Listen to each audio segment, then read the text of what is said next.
ఇప్పుడు సాంబార్లో నేను ఏమి వెజిటబుల్స్ వేస్తున్నానో చూపిస్తున్నానో చూడండి.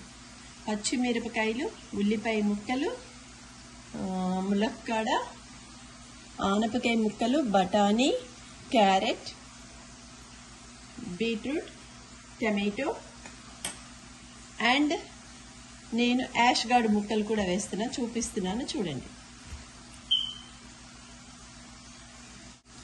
ఇప్పుడు ఈ పప్పులో నేను అన్ని కాయగూరలు వేస్తున్నాను చూడండి.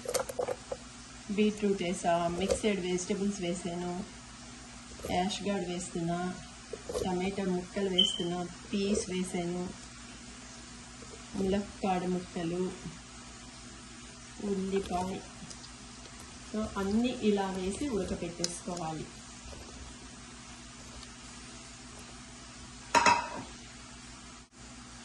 ఇప్పుడు సాంబార్లో నేను ముందరే చింతపండు రసం తీసి పెట్టుకున్నాను, అది వేసేస్తున్నా చూడండి. సాంబార్ కాబట్టి ఇంకొంచెం వాటర్ కూడా వేస్తున్నా. ఇప్పుడు సాంబార్లో ఉప్పు, కారం, పసుపు మీకు కావలసినంత వేసుకోవచ్చు. ఇప్పుడు ఇందులో నేను సాంబార్ పౌడర్ వేస్తున్నాను చూడండి. ఇలా అన్ని శుభ్రంగా కలిపేసుకోవాలి.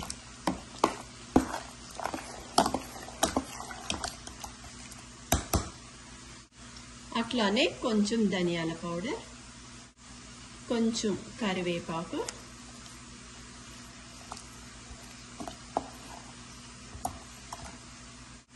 కొంచెం కొత్తిమీర,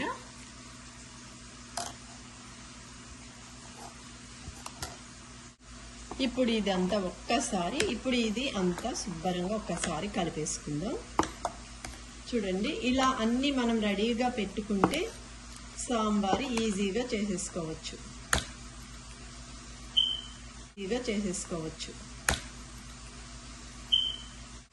చూడండి, ఇప్పుడు ఇట్లా రెడీ చేసి పెట్టుకున్నాక ఇది మనం స్టవ్ అంటించుకొని ఒక 3 విజిల్స్ వస్తే చాలు, అంతా మరిగిపోతుంది. తర్వాత తాలింపు వేయడమే. తాలింపు వేసేది కూడా మీకు చూపిస్తాను చూడండి. Only 3 whistles.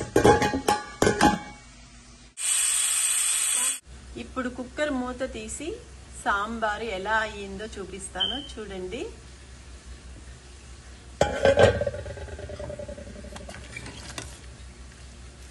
సాంబారు చాలా బాగా మరిగిపోయింది. ఇప్పుడు తాలింపు వేయడమే. సాంబారు ఒక బౌల్లో వేస్తున్నాను.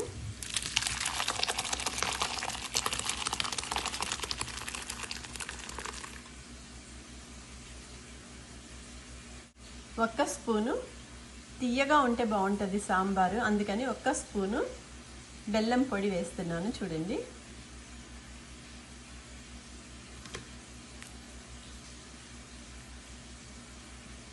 ఇప్పుడు ఇంగువ వేసి పోపు వేస్తున్నాను సాంబార్కి. చాలా రుచిగా ఉంటుంది ఇంగువ వేస్తే. పోపు కూడా వేగుతుంది, సాంబార్ పోపు కూడా వేగుతుంది చూడండి. సాంబార్ పోపు రెడీ అయిపోయింది.